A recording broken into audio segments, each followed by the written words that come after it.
let's start off by talking about one client in particular. And before I talk about it, I'm going to pull up. She already actually left as a review. So I'll read the review here, and then we'll talk about the journey. This was the dog that I worked with the most while I was out there. So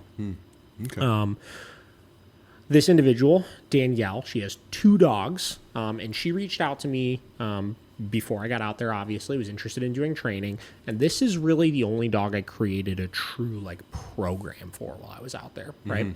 So we wound up doing 3 sessions, 2 hours each. So we did 6 hours in total with this client. And we really had a lot of time to work through the issues. Yeah. When she originally hired me, she has 2 dogs, a black lab and this slightly older, 8 or 9-year-old kind of hound lab pit mix thing, right? Yeah.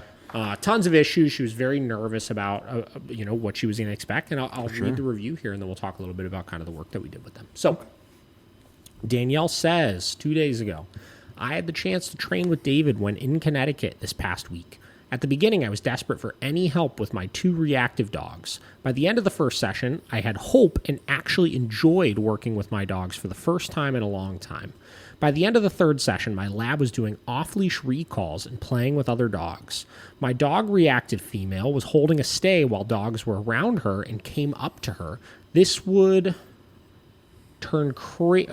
would turn crazy at the sight of another dog barking and lunging, and now is sitting while dogs she has never met before are all around her.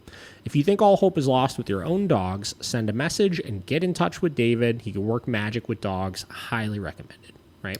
So super cool, fantastic. Yeah. And honestly, the feedback from everybody was awesome. I obviously asked everybody to write a review, so a lot of them said yes. They should be coming soon. I'm excited to share them with you guys. But we'll talk about hers first, because hers was interesting. She, first and foremost, longtime follower of our YouTube channel, which is awesome. That's how she found us.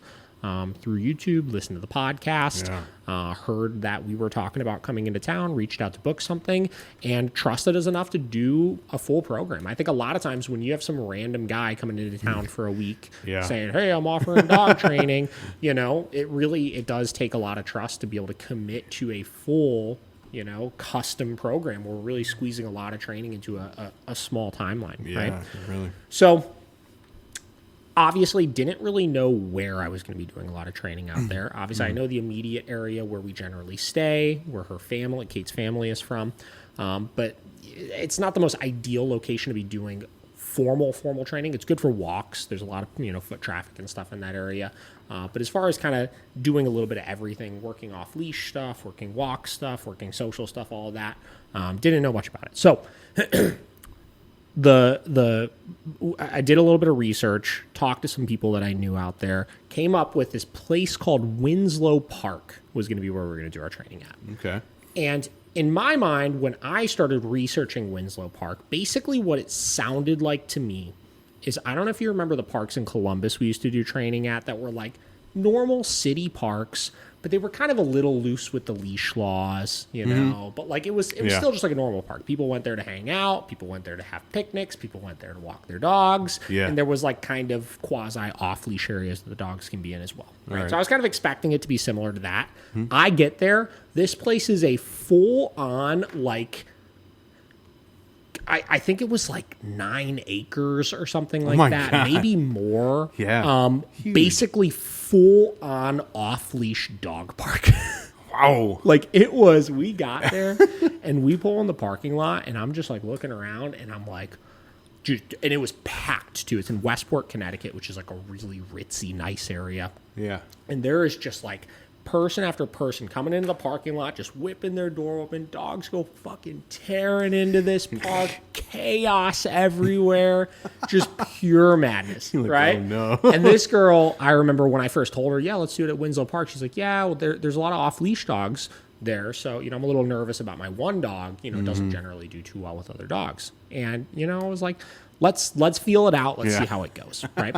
So we get there, and the first session, we kind of stayed out of that area. There was a small leashed area that we were able to stay in, obviously. And we're walking. The one dog had never been on an e-collar before, so we're kind of introducing that dog to an e-collar. The other one had done some, very brief training with another trainer, had an e-collar, stuff like that. So we're tightening things up, working things, stuff like that.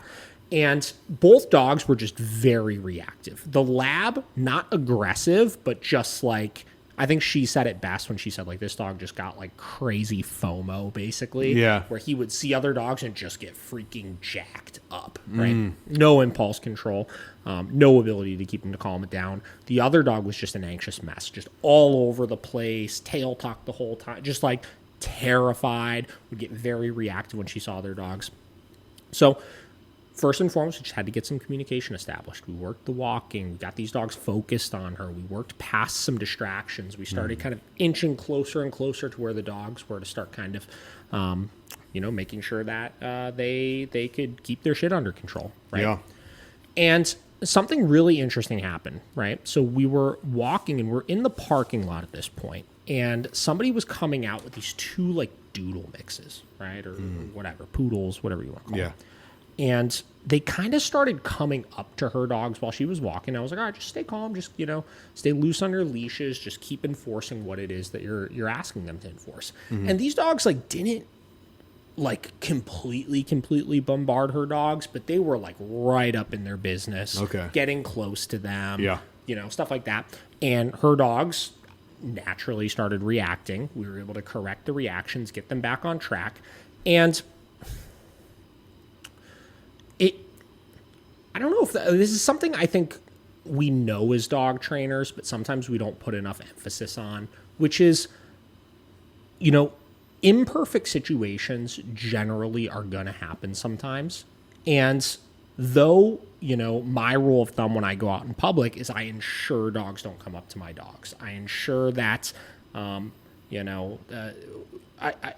ensure they're not put into those, like, difficult situations. I also am very confident that hypothetically, if that situation were to present itself at some point, my dogs would be able to keep themselves under control still. Yeah. I know that I've run into a million situations before where I'm on a patio, my dog's in a downstay, another dog's walking by on leash, and they're pulling so hard to try to get to my dog. And they don't get all the way up to them, but they're like 2 feet away from them, right?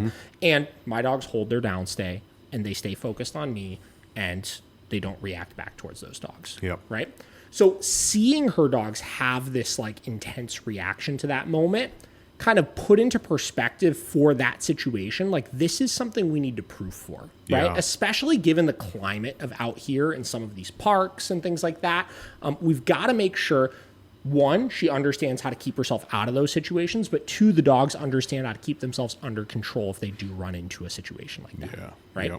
So we actually kind of diverted plan a little bit, and especially that the one was pretty social to begin with, and the other one actually needed some socialization help. We utilized the dog park to kind of kill two birds with one stone, right? So we actually went into it where initially we were kind of expecting, like, just ignore the other dogs, right? Don't react at the other dogs. Let's just work walking, to let's use this as an opportunity to make sure we can keep them under control, but also socialize these dogs and improve their tolerance to things. So this girl can start trusting her dog to be able to increase their social bubble, right? So as we progressed through the sessions, that's kind of what we did. We started each session with walking. We started in the leashed area where we could work on sit stays, leash walking, letting other dogs pass by, actually closing that bubble and getting, like, as close to the other dogs as we could where we could still keep them under control, right? Two, we progressed to the off-leash section where we took her dogs off-leash, right?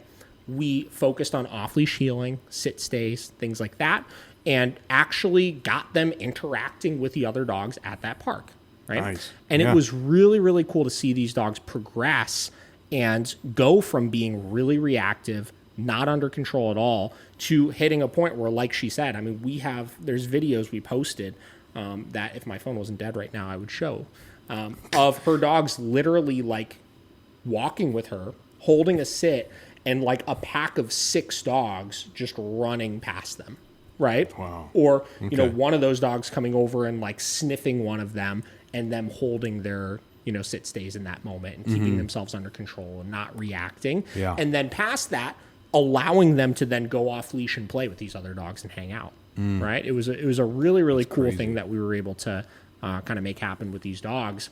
And I think that pushing that envelope a lot with them and showing her how to control them in the situation that made her the most stressed out, which was off leash, was one of the coolest things that we were able to do.